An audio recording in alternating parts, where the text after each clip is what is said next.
നമസ്കാരം. പ്രധാന വാർത്തകൾ.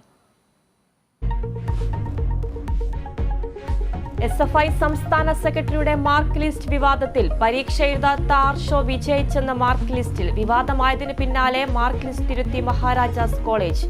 മഹാരാജാസ് കോളേജിന്റെ പേരിൽ വ്യാജരേഖ ചമച്ച് പൂർവ്വ വിദ്യാർത്ഥിക്കെതിരെ കേസ്. സംസ്ഥാനത്തെ ബിരുദ കോഴ്സ് 4 വർഷമാക്കുമെന്ന് ഉന്നത വിദ്യാഭ്യാസ മന്ത്രി ആർ ബിന്ദു. തമിഴ്നാട് വനവകുപ്പ് പിടികൂടിയ അരിക്കൊമ്പനെ മുത്തുക്കുളി വനത്തിൽ തുറന്നുവിട്ടത് മതിയായ ചികിത്സയ്ക്കു ശേഷം. ആനയെ തുടർന്നു വിടരുതെന്ന ഹർജി മദ്രാസ് ഹൈക്കോടതി ഫോറസ്റ്റ് ബെഞ്ചിന് വിട്ടു. ഹർജി പ്രശസ്തിക്ക് വേണ്ടി മാത്രമെന്ന് കോടതിയുടെ വിമർശനം. അരിക്കൊമ്പനെ തിരിച്ചു കൊണ്ടുവരണമെന്നാവശ്യപ്പെട്ട ചിന്നക്കനാലിൽ ഉപവാസം.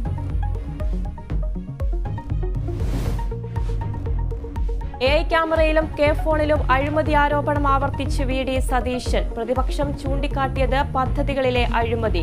മുഖ്യമന്ത്രി റേഷൻ കൊടുക്കാനുള്ള സെർവർ ശരിയാക്കിയ ശേഷം നൂതന സാങ്കേതിക വിദ്യയെക്കുറിച്ച് പ്രസംഗിച്ചാൽ മതിയെന്നും പരിഹാസം.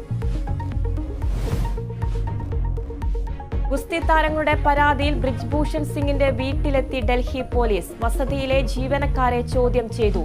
ബ്രിജ്ഭൂഷണെതിരായ പോക്സോ പരാതി പിൻവലിച്ചതായി റിപ്പോർട്ട്.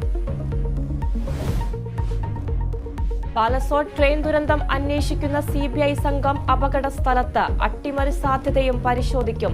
ട്രെയിൻ ദുരന്തത്തിൽ ഇനി തിരിച്ചറിയാനുള്ളത് 101 മൃതദേഹങ്ങൾ.